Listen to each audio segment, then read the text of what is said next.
এরপরে প্রশ্ন হলো, গাজীপুরের কালিয়াকৈরে 13 বছর বয়সী এক কিশোরী হিন্দু যুবক কর্তৃক ধর্ষণ ও পাশবিক নির্যাতনের শিকার হয়েছেন।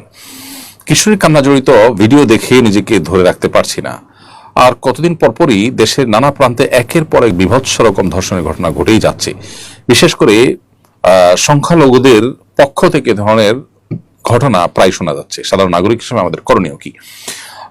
দুর্ভাগ্যজনক একটি বাস্তবতা। প্রথমত, এই ঘটনা সম্পর্কে আমি যতটুকু শুনেছি, যদিও আমার এটাকে বাছাই করবার সুযোগ এখনো হয়নি, যে এটি নাকি 2 মাস আগের ঘটনা, অর্থাৎ 2 মাস পর্যন্ত ধামাচাপা দেওয়া হয়েছে।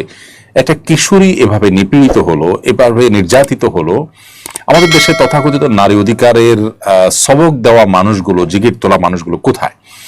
আমরা বিভিন্ন ঘটনার মধ্য দিয়ে এই মানুষগুলোর আসল মুখোশটা উন্মোচন করতে পারছি। আমরা দেখতে পাচ্ছি যে এরা পশ্চিমা বিভিন্ন আইডিওলজিকে প্রবেশ করাবার জন্য আমাদের সমাজে নির্দিষ্ট এজেন্ডা নিয়ে কাজ করে এবং মুখরোচক স্লোগান হিসাবে নারীর অধিকার এর বলি তারা মুখে আউড়ে থাকেন।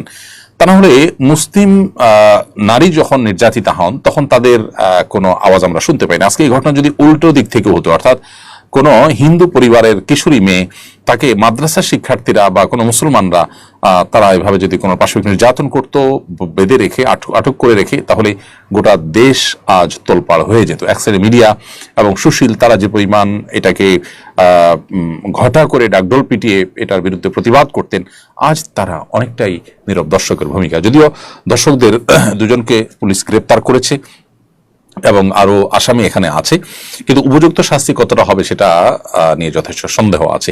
এ ধরনের ঘটনার যদি যথাযথ আপনার প্রতিকারের ব্যবস্থা সংশ্লিষ্ট কর্তৃপক্ষ না নেন, তাহলে মানুষ আইন এবং বিচারের প্রতি অলরেডি যে আস্থা হারিয়েছে সেটা আরো তলানিতে চলে যাবে এবং একটা সময় মানুষ কিন্তু আইন নিজের হাতে তুলে নিতে বাধ্য হবে। তখন আমরা যতই মানুষকে বোঝাই, মানুষ কিন্তু সেটি মানবে না। অতএব এখানে দৃষ্টান্তমূলক শাস্তি হওয়া দরকার। এ ধরনের ঘটনার পেছনে কি কি ষড়যন্ত্র আছে সেগুলো খুঁজে বের করা দরকার।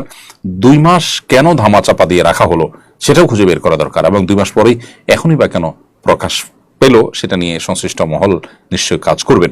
তবে আমরা এর তীব্র প্রতিবাদ জানাচ্ছি এবং এই ন্যাক্কারজনক ঘটনা যেই করুক না কেন তার দৃষ্টান্তমূলক শাস্তি জনসমক্ষে সুস্পষ্টভাবে নিশ্চিত করতে হবে। তা না হলে মানুষের আস্থা কিন্তু তলানিতে চলে যাবে।